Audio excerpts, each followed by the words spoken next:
CPM के वरिष्ठ नेता सीताराम येचुरी का निधन हो गया है।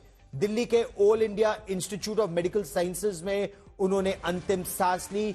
72 वर्ष की आयु में सीताराम येचुरी का निधन हुआ। एक लंबे समय से बीमार चल रहे थे सीताराम येचुरी, काफी समय से वेंटिलेटर पर थे। उम्मीद ये की जा रही थी कि उनका स्वास्थ्य लाभ हो। कई लोग उनसे मिलने भी गए थे, लेकिन डॉक्टरों के मुताबिक उनकी स्थिति, जब से वो वेंटिलेटर पर गए तो उनकी स्थिति लगातार गंभीर बनी हुई थी और अब से थोड़ी ही देर पहले 72 वर्ष की आयु में सीताराम येचुरी का निधन हो गया। वरिष्ठ सीपीएम नेता थे सीताराम येचुरी और एक लंबे समय से बीमार चल रहे थे सीताराम येचुरी। राजधानी दिल्ली के एम्स अस्पताल में उनका इलाज भी चल रहा था।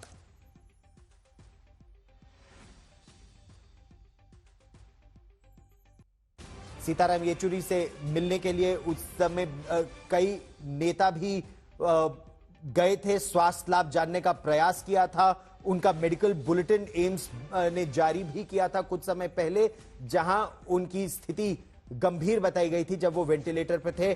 आशुतोष मिश्रा मेरे सहयोगी हमारे साथ जुड़ रहे हैं ज्यादा जानकारी के साथ। और लंबे समय से बीमार चल रहे थे, वेंटिलेटर पर थे, उनको बचाने का प्रयास तो हुआ लेकिन स्थिति खासा गंभीर थी। आशुतोष, गौरव, 2 दिन पहले दरअसल उनकी तबीयत काफी ज्यादा बिगड़ गई थी और वो बिल्कुल क्रिटिकल थे। प्रोलॉन्ग डिसीज थी, 72 साल की उनकी उम्र थी और जब उनको एम्स में एडमिट कराया गया था तो उनकी लगातार मॉनिटरिंग हो रही थी। यहाँ तक कि जिस स्थिति में थे ऐसे में बहुत ज्यादा लोगों को उनसे मिलने की अनुमति नहीं दी जा रही थी। इन्फेक्शन का भी खतरा था और आपको ये भी सबसे महत्वपूर्ण है कि अगस्त 19 को उन्हें जो है भर्ती कराया गया था।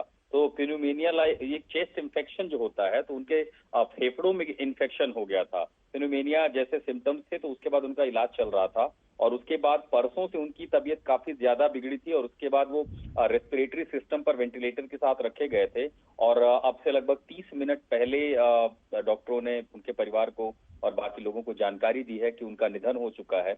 72 साल के सीताराम येचुरी दूसरी बार सीपीआईएम के महासचिव चुने गए थे और चूंकि 2 बार का ही कार्यकाल होता है और ऐसे में खासकर पिछले 4 सालों में 8 सालों में उनकी जो भूमिका रही है विपक्ष में एक बड़े नेता के रूप में रही है, चाहे वो अलायंस को साथ लाने का हो, अलग अलग जगहों पर गठबंधन में हो, कई जगहों पर आपने उन्हें फ्रंट स्टेज में देखा है। तो सीपीएम के लिए कम से कम एक बहुत बड़ा नुकसान है और सीताराम येचुरी का जाना, और हमें थोड़ी देर पहले बस ये जानकारी मिली है पार्टी के बड़े नेताओं की ओर से और अब हर कोई लगातार दरअसल एम्स पहुंचने की कोशिश कर रहा है उनके पार्थिव शरीर को, ताकि लाया जाए और उसके बाद परिवार आगे तय करेगा अंतिम दर्शन के लिए। बहुत ही बेबाक अंदाज में आशुतोष अपनी बात सीताराम येचुरी निरंतर रखते थे और कुछ समय पहले सीपीआईएम ने एक पोस्ट में कहा भी था कुछ दिनों पहले कि comrade Sitaram Yechury general secretary CPIM intensive care unit में है, एम्स में है और अक्यूट रेस्पिरेटरी ट्रैक्ट इन्फेक्शन के लिए उनका इलाज भी हो रहा था। लेकिन दुर्भाग्यवश उनकी जान नहीं बचाई जा सकी। अगर पार्टी की दृष्टि से भी कहे तो लगातार सीताराम येचुरी, चाहे वो कांग्रेस पार्टी के उस समय साथ रहे हो जब यूपीए की पहली सरकार हो, जिस तरह से उन्होंने अमेरिका के साथ करार पर जो सिविल न्यूक्लियर डील हो रही थी उस पर बहुत बेबाक तरीके से अपना अंदाज रखा, बहुत स्पष्ट तरीके से अपनी बात रखते थे और टस से मस नहीं होते थे सीताराम येचुरी अपनी बात से। पार्टी के मुखिया के तौर पर अगर आप देखें तो सुरजीत सिंह के बाद दूसरा बड़ा नाम आता था प्रकाश करात का, और जिस समय की आप बात कर रहे हैं प्रकाश करात महासचिव होते हुए उन्होंने एक बहुत महत्वपूर्ण भूमिका अदा की थी। लेकिन उसके बाद खासकर मौजूदा समय में जब से एनडीए की सरकार बनी, सीताराम येचुरी का इस तरह से पार्टी का महासचिव बनना, ऐसे में उनकी भूमिका बहुत ज्यादा महत्वपूर्ण हो गई थी। और खासकर तब जब उन्होंने अलग अलग मौकों पर गठबंधन बनाने की कोशिश की, गठबंधन को साथ लाने की कोशिश की और कई जगह पर फ्रंट बनाने की कोशिश की। पश्चिम बंगाल में एक समय ऐसा आया था जब ये भी तो कहा गया कि क्या बीजेपी के खिलाफ पश्चिम बंगाल में ममता के साथ भी वो जा सकते हैं। और इन्हीं तमाम परिस्थितियों को अगर आप देखेंगे तो आप समझिए कि उनकी भूमिका कितनी महत्वपूर्ण हो जाती है। खासकर हाल फिलहाल में अगर आप देखेंगे तो उन्हें देखा गया है लगभग हर उस मंच पर। तो सीपीएम के लिए और पूरे इंडिया ऑपोजिशन फ्रंट के लिए अगर आप देखेंगे तो ये बहुत बड़ा नुकसान है पार्टी के लिए, परिवार के लिए सबसे बड़ा नुकसान है। और लेकिन पिछले 50 वर्षों से आप ये सोचिए, 1975 में सीताराम येचुरी सीपीआईएम का हिस्सा बने, स्टूडेंट पॉलिटिक्स का हिस्सा 1974 में थे, स्टूडेंट्स फेडरेशन ऑफ इंडिया 1974 में उसका हिस्सा थे। तो 1975 से 2024 50 वर्ष सीपीआईएम का सदस्य रहे। एसएफआई से उससे पहले इमरजेंसी में जवाहरलाल नेहरू यूनिवर्सिटी में उस समय वो छात्र थे और जेएनयू स्टूडेंट्स यूनियन के प्रेसिडेंट थे। 3 बार उनकी उस समय भी हिरासत में उनको लिया गया था। तो छात्र राजनीति से ही बहुत मुखर थे आशुतोष। छात्र राजनीति और उसके अलावा बेबाक अंदाज उनका रहा है, और खासकर सरकार बीजेपी के खिलाफ जिस तरह आक्रामकता उन्होंने दिखाई, सीपीएम के अगर आप पास देखेंगे तो संख्या बल उनका बेहद बहुत ज्यादा कम रही है। लेकिन बेबाकी और मुद्दों पर राय रखने, खासकर जब सीए का मामला हुआ तब आपने उन्होंने देखा, इलेक्टोरल बॉन्ड पर जब सरकार गिर रही थी, सीपीएम बतौर पार्टी सुप्रीम कोर्ट इसमें गई थी उनके खिलाफ, जो इलेक्टोरल बॉन्ड के मुद्दे को लेकर के, कई इलेक्टोरल रिफॉर्म्स को लेकर के उन्होंने इसमें सीपीएम की तौर से हमेशा जो है स्टैंड लिया। और जब भी आप देखेंगे, खासकर जब कुन्नूर में जो पार्टी कांग्रेस हुई थी सीपीएम की, कोलकाता में इसके बाद पार्टी कांग्रेस हुई, हर जगह उन्होंने उन मुद्दों पर स्टैंड लेने की कोशिश की जिसको लेकर के सीपीएम में हमेशा मतभेद रहे हों। खासकर यूनिटी और एक फ्रंट बनाने के लिए बीजेपी के खिलाफ हाल फिलहाल के 10 सालों में सीताराम ने जो स्टैंड लिए, कई बार पार्टी के अंदर उसका विरोध हुआ, लेकिन अंततः उन्होंने सबको मनाया, सबको साथ लिया। और जो कि स्टूडेंट पॉलिटिक्स से निकलते हुए इमरजेंसी एरा, उसके बाद से यूपीए की 2 सरकार और एक सरकार से वो जो कि बाहर रहे, उसके बाद वो विरोध करते हुए भी नजर आए। लेकिन सबसे सफल नेताओं में से सीताराम येचुरी का नाम माना जाएगा हाल फिलहाल के दौर में। उनकी सक्रियता जो दिखाई दी थी मुद्दों को उठाने को लेकर के, और हर जगह कार्यपालिका से लेकर के न्यायपालिका, और उसके बाद अलायंस, सबसे ज्यादा सीताराम येचुरी को अगर याद किया जाएगा तो वो ऐसे समय में जब विपक्ष को एक गठबंधन और मजबूती की जरूरत थी तब के तौर पर, क्योंकि मुझे याद है कई बार मौकों पर जब मैं उनसे मिलता था, कई बार ये होता था कि आखिर बातचीत करेगा कौन, शुरुआत करेगा कौन। और ऐसे मौकों पर आप ये देखेंगे कि उस समय पर्दे के पीछे वो बात करते थे। मुझे अच्छी तरह याद है जब ये जानकारी आई कि नवीन पटनायक को विपक्ष में लाने की बातचीत की जा रही है, तो सबसे पहले उन्होंने मुझे बताया था कि हाँ मैं उनसे मिला हूँ, हाँ मैं उनसे बातचीत कर रहा हूँ। नीतीश कुमार को लाने की तैयारी थी, तब उन्होंने ये जानकारी दी थी कि हाँ नीतीश कुमार से मिल रहा हूँ।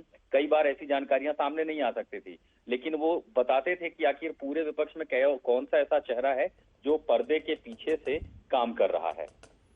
बिल्कुल, 1952 में उनका जन्म हुआ था चेन्नई में। दिल्ली विश्वविद्यालय से उन्होंने ग्रेजुएशन किया था और उसके बाद जेएनयू में पोस्ट ग्रेजुएशन उन्होंने किया। और मिलन शर्मा मेरी सहयोगी अब हमारे साथ जुड़ रहे हैं। आशुतोष रहिए मेरे साथ। मिलन, काफी समय से रेस्पिरेटरी डिसऑर्डर की समस्या थी, वेंटिलेटर पे थे और उनको बचाया नहीं जा सका। किस रूप में मिलन उनकी पार्टी के लोग और राजनीति में पिछले 50 वर्ष अगर भारत की राजनीति देखें तो बहुत अहम भूमिका उनकी दशकों तक रही है। नहीं, देखिए ये तो बिल्कुल सही आप कह रहे हैं, क्योंकि सीताराम येचुरी एक बहुत जाना माना नाम है राजनीति में, और लगातार उन्होंने अपनी पार्टी की और जो लेफ्ट विंग आइडियोलॉजी है उस पर आवाज उठाई है और रखी है। राजनीतिक तौर पर भी कई ऐसे जो लोग थे, गौरव मैं बताऊं, वो एम्स में एडमिट हुए थे 19 अगस्त के आसपास, क्योंकि उनके लंग्स में इंफेक्शन हो गया था। तो राजनीतिक तौर पर भी कई लोग उनसे एम्स में मिलने के लिए आए। और आपको बता दें कि सितंबर 10 तक जो उनको एक्यूट रेस्पिरेटरी ट्रैक्ट इंफेक्शन भी हो गया था और उनको रेस्पिरेटरी सपोर्ट पर एम्स के अस्पताल में रखा गया था, और एक multi disciplinary team of doctors उनकी जांच कर रही थी। लेकिन आज जो बताया जा रहा है एम्स के सूत्रों के द्वारा हमें, उन्हें लंग्स में बहुत ज्यादा इंफेक्शन होने के कारण निमोनिया हो गया था, और उसके कारण उनको मल्टीपल ऑर्गन फेलियर जो हो गया, और इसी से उनका निधन अब हो गया। और इस बीच गौरव मैं बताऊं कि एम्स में, जैसे मैं कह रही थी कि उनको बार बार एडमिट करवाया जा रहा था सेहत के कारणों के लिए, और उन्होंने आपको याद होगा कि 22 तारीख को जी। अगस्त में खुद भी क्योंकि बुद्धदेव भट्टाचार्य जो थे उनका जो मेमोरियल अटेंड नहीं कर पाए थे क्योंकि वो एम्स में थे। उन्होंने खुद वीडियो जारी कर जो है शोक व्यक्त किया था। और वो भी 6 मिनट का वीडियो, मतलब उस समय 6 मिनट तक बोल पा रहे थे कुछ समय पहले तक। मिलन, बिल्कुल बिल्कुल। और ये गौरव बहुत ही जो है शॉकिंग न्यूज भी है अचानक से, क्योंकि उनका जो इलाज था एम्स के हिसाब से इलाज चल रहा था और अचानक से उन्हें लंग्स में निमोनिया होने के कारण का रीजन बताया जा रहा है सीताराम येचुरी जी के निधन का। इस पर सक्रिय राजनीति की अगर बात करें तो 1974 में एसएफआई के का हिस्सा थे, स्टूडेंट्स फेडरेशन ऑफ इंडिया, जब जवाहरलाल नेहरू विश्वविद्यालय में थे। 1975 में सीपीआईएम का हिस्सा बने। उसके बाद से आप ये सोचिए 50 वर्ष सीपीआईएम में रहे, लेकिन जब इमरजेंसी हुई तो उनको 3 बार उनको हिरासत में लिया गया था इमरजेंसी के खिलाफ। फिर जब 1996-97 में जब विश्वनाथ प्रताप सिंह की जो साझा सरकार बनी थी, कोएलिशन गवर्नमेंट बनी थी, तो हरकिशन सिंह सुरजीत के साथ आशुतोष बहुत महत्वपूर्ण भूमिका सीताराम येचुरी की उस समय रही थी। वहां जो उन्होंने सीखा तो वो जब यूपीए की 2004 में सरकार बनी उसमें वो सारी सिखलाई उनके खासा काम आई।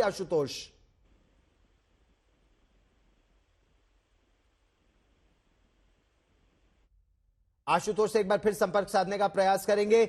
मिलन, राजनीति की अगर बात करें तो बहुत ही प्रखर अंदाज में अपना पक्ष रखना, और राजनीति चाहे सरकार का वो समर्थन दे रहे हो, लेकिन अमेरिका के साथ सिविल न्यूक्लियर डील के खिलाफ थे तो समर्थन भी वापस लेने से हिचकिचाई नहीं। प्रकाश करात ने वो निर्णय लिया तो सीताराम येचुरी और बाकी नेता बिल्कुल लेफ्ट विंग एक साथ कांग्रेस की सरकार से उन्होंने अपना समर्थन वापस ले लिया था सिविल न्यूक्लियर डील के मुद्दे पर।